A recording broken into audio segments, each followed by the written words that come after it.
Hello everyone and welcome to this video. Now today I'm going to be doing a album review, one that was requested quite a few months ago now by a regular viewer of my channel, Andy Tasker. He's asked me to go over the album Heliocentric by Paul Weller. So that's what I'm going to do today. I'll give a bit of background information about the record, then show you my vinyl copy, and then go over each of the songs in detail. So this is Paul Weller's 5th solo record, released on the 10th of April in the year 2000. Weller's last release before this was a greatest hits collection called Modern Classics, which in a way was kind of like the end of a chapter, in his solo career. It kind of summarised the height, his peak, as a solo artist, albums like Wildwood and Stanley Road, Heavy Soul, the hit singles of those records. And this album was a new beginning for Paul Weller. But this new beginning, for me, could possibly be considered his weakest time, as a solo artist. And because generally this album, it's a lot more softer, a lot more mellower than Heavy Soul, with less electronic production touches and more organic and atmospheric guitar and orchestra sounds on it. When the album was released, generally it was quite well received, although rarely it is ever thought of as one of Paul Weller's best. I've never seen a ranking where this one came out anywhere near on top. Usually it's in the middle or towards the bottom of most people's lists. It charted pretty well when it came out though at number 2 in the UK albums charts. So I'm now just going to show you my vinyl copy of it here. This is quite a rare vinyl. It usually goes for about £50 plus. So yeah, it isn't that easy to find, and it hasn't been reissued yet. They have reissued the first 4 solo records. I'm hoping that they will do some more, because there are a couple which I am missing, which I do need to get on vinyl. This isn't one of them though. So yeah, I managed to get this online, a lovely original pressing of it, the nice sort of glossy cover on it. The back's a bit more sort of matte sort of finish. I'm not sure, but it's just sort of standard card on the back. I quite like the design on it. It looks a bit sort of an old school record, with the track listing on the front, something from the 60s. And the packaging overall isn't bad with this. You get a little poster as well, which is a nice touch. There's a double-sided poster as well, actually, so it is quite nice. You get pictures and stuff on one side, and then lyrics. It's the wrong way up here, but just lyrics and stuff on the other, so that's a really nice touch.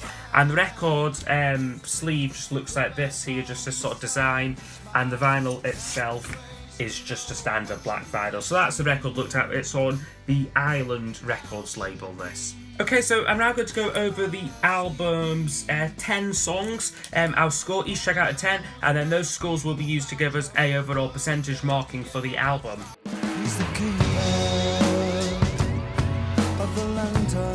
So we open up with a song called He's the Keeper, which is one of the better songs on the record. It is a really good track, I think. Lyrically, it's a tribute to ex-Small Faces member Ronnie Lane, who had passed away a couple of years before this album was released.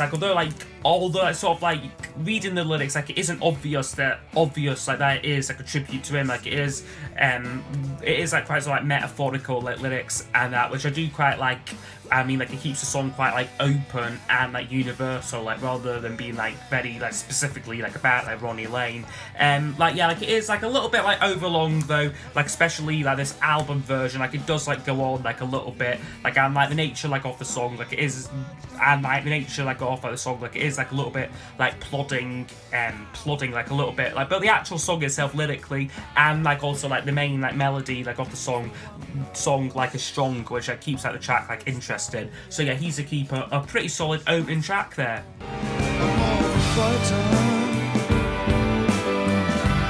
Second song in is called Frightened, which is quite a nice but if slightly unremarkable ballad, what I'll give a 7 out of 10 to. The actual melody of the song is quite it's quite underwhelming. The arrangement is pretty good. I'm not quite sure who've done the arrangements on here, because there are a lot of strings and that used on many of these songs. This is one of the better ones from that point of view, but kind of sort of the actual song itself is quite middle off the road, nothing we really haven't heard before from Paul Weller. So yeah, Frightened would get a 7 out of 10. my sweet pea. And then we get the lead single from the record, a song called Sweet Pea, My Sweet Pea, which is a jaunty little acoustic guitar number, definitely written about his children, this track. Like, that is quite obvious, like, in the lyrics to the song. It wasn't a hugely successful single though, it only got to number 44 on the UK singles charts, but yeah, still a very very good track there though. Sweet Pea, My Sweet Pea.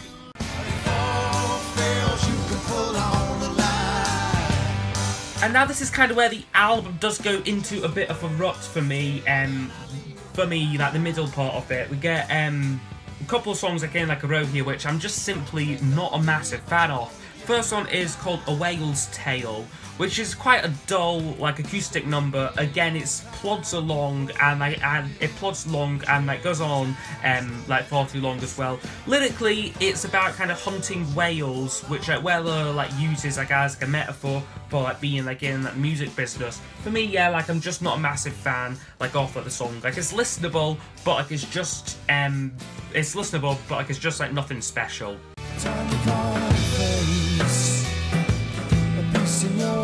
And then closing off side one, we get for me the weakest track on the record, called Back in the Fire, which I'm only giving a 4 out of 10 to.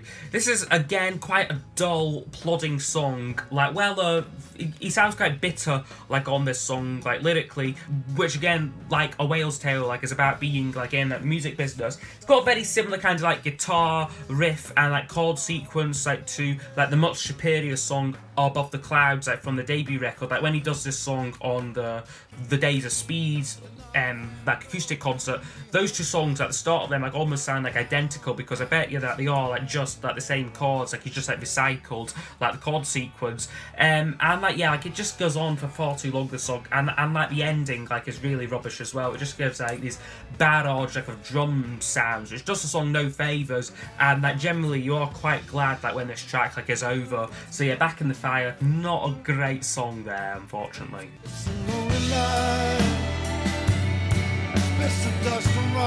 And then we open up side 2 with a song called Dust and Rocks, which is another song which is very forgettable, like, melodically, I just, like, can't really, like, remember it, to be honest with you. Quite a plodding, yeah, like, underwhelming track. There is some nice slide guitar, like, in, like, the chorus, which does give the track a little bit, like, of, like, atmosphere, like, but, like, the melody and, like, kind of, like, the lyrics, like, on the song are just, like, so, so forgettable, and like many of the tracks like on the record, just drags on for far too long. So yeah, Dust and Rocks would get a 5 out of 10.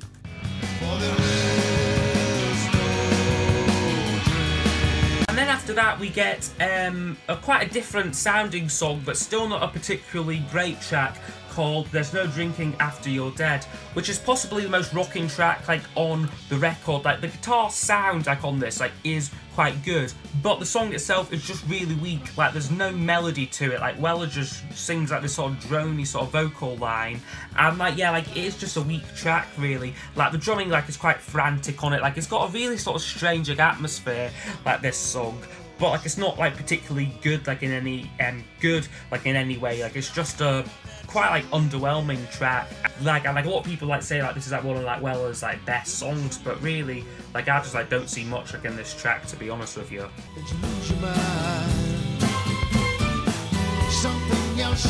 Thankfully, though, the album does improve massively with a song called With Time and Temperance, which is easily my favourite song, like, on the record.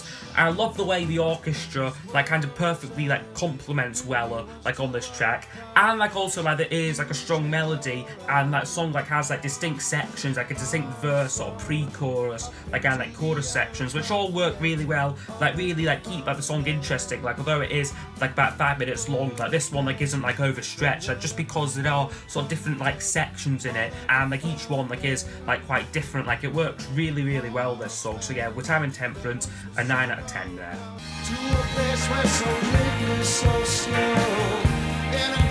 And then second to last track is called Picking Up Sticks, which is another pretty good track, I have to say. I really love the introduction to this song, which I think sounds brilliant. Like, it's got this sort of, what's he called again? It's like Steve Winwood style, like keyboards, like introduction, like sort of Fender Rhodes style, which pulls you right into the song and like keeps like the backing track like interesting, like with like prominent like guitar bits, and like there's even like a wee drum solo like towards the end, like although that is slightly like unnecessary, like I would say. Well, it does a fantastic vocal like on like this track, but like many of the songs it is let down because it is too long. Like if like they shaved off like a minute like on this track, like this would be like a 9 or like even possibly a 10 out of 10. So yeah, Picking Up Sticks, a pretty solid track there, an 8 out of 10.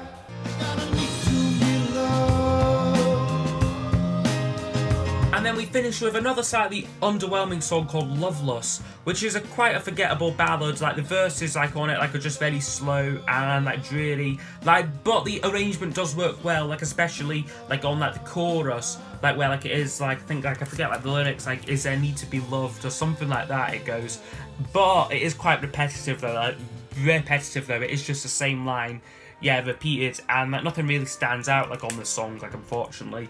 So yeah, Loveless, a bit of a underwhelming closing track there. Okay, so overall this album scores 65%, which is a very sort of average, like middle of the road score for this here. Like, I mean, like, this is certainly for me Weller's weakest solo record, like, but that doesn't mean that it is a bad album. Like, it is an okay record. There are, like, some, like, solid, like, standout tracks, like He's a Keeper, Sweet Pea, My Sweet Pea, With Time and Temperance, and Picking Up Sticks are all really worth, like, checking out. It's just that there's a lot of filler, like, on this record, and, like, a lot of the songs, they do sound the same. And I do appreciate Weller was trying to mature his sound, like he was trying to go for a more arranged, like more sort of serious, more like orchestrated sound like on this record. But like at the same time it sounds like he's worn out, like off new ideas. Like it sounds like he's like got nothing new like up his sleeve like on this record, simply because a lot of the songs are very, very similar, like arrangements, very similar, like kind of very similar sort of like sit down, like acoustic sort of strumming songs, like no real sort of like experimentation and like no real rockers like either like on this album. But yeah, like as I said, there are still some like gems like on this record, which I do save it like from like being like completely dull. So yeah, Paul Weller, Heliocentric, quite interesting for me to be reviewing like a record like by Paul Weller, like which I'm not like a massive fan of, like, but yeah, like this is like still like an okay album, just for me, not among his best solo work. So yeah, I hope you have enjoyed this review, and like if you have like any requests for future ones, please do leave them down below, and yeah, I will see you all next time for the next video. Goodbye.